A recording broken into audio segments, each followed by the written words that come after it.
El biofilm. Ustedes encuentran biofilm en todo lo que ustedes tocan. Sobre este banco hay biofilm. Todo lo que ustedes tocan, las lapiceras, hay un biofilm. O sea, una película de bacterias que están conviviendo ahí. ¿Sí? Que es una comunidad bacteriana metabólicamente integrada. O sea, que están haciendo un metabolismo, están integradas porque todos consumen más o menos lo mismo. Adosada a la superficie, en una interfaz líquido-sólido y organizada en una estructura tridimensional. No es una capita de una bacteria, sino que ya es todo un organismo. Vamos a la siguiente. El biofilm lo tenemos en todos los tejidos de nuestro organismo. Lo tenemos en el intestino, tenemos un biofilm en la piel, tenemos un biofilm en las mucosas y tenemos un biofilm sobre los dientes. Estas bacterias son muy importantes para nosotros. Son tan importantes que de hecho no podríamos vivir sin ellas. Es más, hay más bacterias que células en nuestro cuerpo conviviendo con nosotros. Y esas bacterias producen cosas importantísimas en nuestro organismo. Vamos a la siguiente. Bueno, esta es la definición de la OMS, del biofilm. Es una entidad bacteriana proliferante. Yo no quiero que ustedes se aprendan esto de memoria porque ni yo me lo sé. Pero yo sí sé que el biofilm son bacterias adheridas a la superficie del diente que producen el metabolismo y que en nuestro caso utilizan la sacarosa como sustrato para producir caries. ¿Sí? Vamos a la siguiente. Ahí lo vemos al biofilm como está en vivo. Ahí estamos extrayendo para hacer el índice de Loe, que es un índice de placa bacteriana de biofilm. Y es eso blanquito que ustedes ven en la superficie, y se tocan así y les sale blanco. Bueno, eso lo vamos a ver un montón este año. Ese ya es un biofilm maduro y tiene ese aspecto. Y como es del color del diente, el paciente no lo percibe, ni ustedes se lo perciben. Pero ya lo vamos a ver con el índice de O'Leary, cuando tiñamos hagamos la tinción, la revelación de ese biofilm, ahí van a ver lo que tenemos en la boca. Las bacterias aisladas, perfecto, andan re bien en la boca, tienen que estar, tienen que cumplir todas sus funciones. El problema es cuando se quedan pegadas mucho tiempo y hay sacarosa en el medio. ¿Sí? Vamos a la siguiente. Entonces el biofilm tiene las funciones del biofilm, tenía una con todas las funciones que yo les decía y no sé si está más adelante o la... Ahí está, esto, vamos ahí. El biofilm da resistencia a la invasión de otras bacterias patógenas, ¿sí? Entonces es un medio de protección. Por supuesto, no un biofilm con presencia de sacarosa y maduro, digamos, como ya lo vamos a ver. Ayuda a mantener el balance de los mecanismos proinflamatorios y antiinflamatorios del sistema inmune y ayuda en la metabolización de los nutrientes. Hay bacterias que ayudan a ir metabolizando los nutrientes que ustedes ya van ingiriendo dentro de la boca. Como hay también bacterias en el intestino que facilitan la producción de hormonas y facilitan la absorción de nutrientes. O sea, sin las bacterias nosotros no podríamos vivir. Entonces, por eso les preguntábamos en el cajudo al principio si hay que eliminarlas completamente. Las bacterias no las podemos eliminar, no las debemos eliminar, porque nos enfermaríamos. Vamos a la siguiente, a la anterior. Ahora vamos ahí. Sí. El biofilm está compuesto por una relación de 1 en 100 con respecto a los polímeros extracelulares, que ustedes vieron que es toda esa masa blanquecina. La mayoría son polímeros extracelulares y el 1% de ahí son bacterias. ¿Sí? Vamos a la siguiente. Los polímeros extracelulares dan un pH determinado, dan nutrientes y dan oxígeno para que se produzca el metabolismo bacteriano y de ahí las asociaciones entre las bacterias. Todo esto lo van a ver en microbiología. Igual hacemos un pasaje rápido para... Vamos a la siguiente. Tenemos distintas etapas en la formación del biofilm dental, que primero es la formación de la película adquirida y luego la colonización.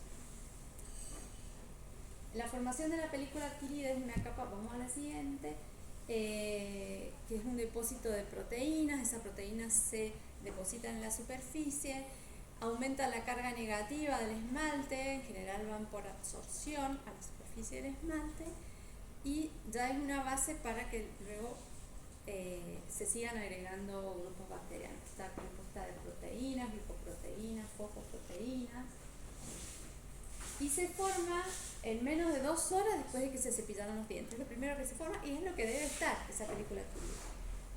Vamos a la siguiente. Luego viene la etapa de colonización, que tiene 3 partes, que es depósito, adhesión, y al final, vamos a la siguiente, que se llama crecimiento y reproducción, donde hay asociaciones bacterianas más complejas y ya se hace un entramado de bacterias que es muy difícil de despegar. Ustedes lo van a ver cuando nosotros hagamos con el revelador de placa. Vamos a ver que se tiñe de color, es una sustancia que tiñe, y que se tiñe de color azul. Ya ahí es placa de 48 horas de evolución, ¿sí? Se tiñe de color azul y quiere decir que ya es una placa madura. Es una placa que ya tiene un metabolismo interno y hasta ya no depende ni siquiera de lo que coman ustedes, porque está produciendo sus propios nutrientes, excepto que, bueno, pasa el cepillo y la pueda desorganizar. Lo que nosotros hacemos con el cepillo es desorganizar esos grupos de bacterias que están pegados, esas asociaciones bacterianas. Sí. Yo tengo una duda sobre la película. Sí. Porque en bioquímica nos dijeron que, o sea, como que no se salía, que estaba siempre.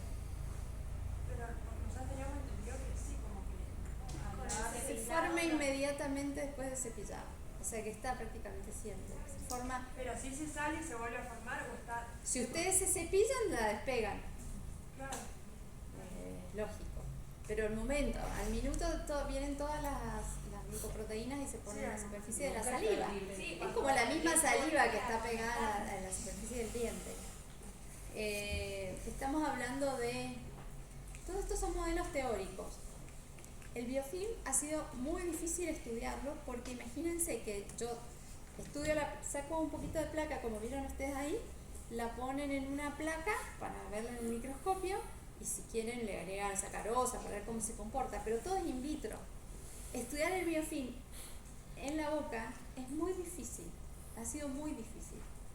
Entonces se hacen modelos porque se sabe in vitro lo que producen las bacterias, cómo se reproducen, qué les gusta consumir.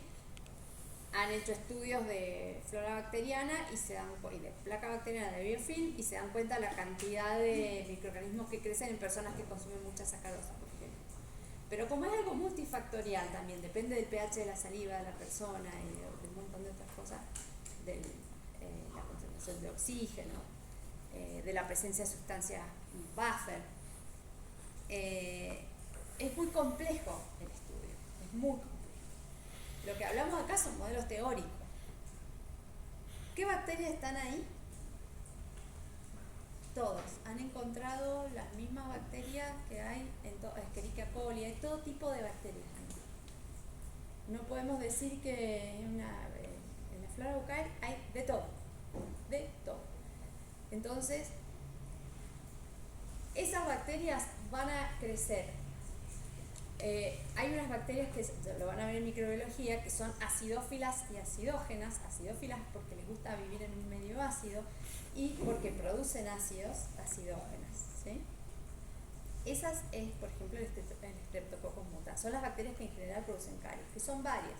Sanguis, Meteor, mutans, uno de ellos. Entonces, si ustedes consumen sacarosa, se van a generar esas bacterias. Si ustedes hacen una dieta rica en proteínas y en alimentos no azucarados, se van a formar otro tipo de bacterias, de asociaciones bacterianas y bacterias, que no son acidófilas y acidógenas. Entonces ahí cambia totalmente el panorama. Vamos a la siguiente. Fíjense, acá tenemos lo que sucede en el esmalte. Ustedes tienen, este es el esmalte. Estas son las bacterias, el biofilm, todo ello.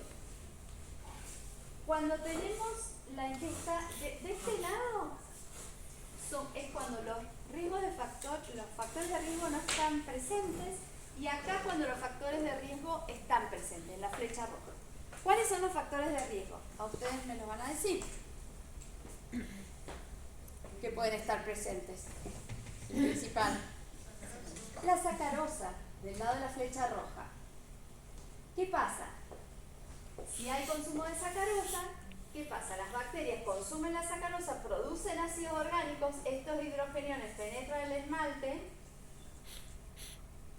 y el calcio y el fosfato se van del esmalte. Ese es en el caso de que estén los factores de riesgo presentes. Ahora, cuando están los factores de riesgo ausentes, con el consumo de proteínas, fibra, se produce más producción de grupos oxidrilo y esto favorece el depósito de fosfatos y calcio. Esto lo vamos a ver cuando veamos la formación de la carie de la mancha blanca, cómo está interactuando. Pero lo importante de este gráfico es que relaciona el consumo de hidrato de carbono fermentable con el riesgo de caries y con la actividad del biofilm directamente. No están separados, o sea, están totalmente relacionados. ¿Sí? Bueno, no sé si hay otra cosa después de esto. Bueno, ahí tienen bibliografía. Si les viene bien, les vamos a subir el PowerPoint, no tengo problema. Pero bueno.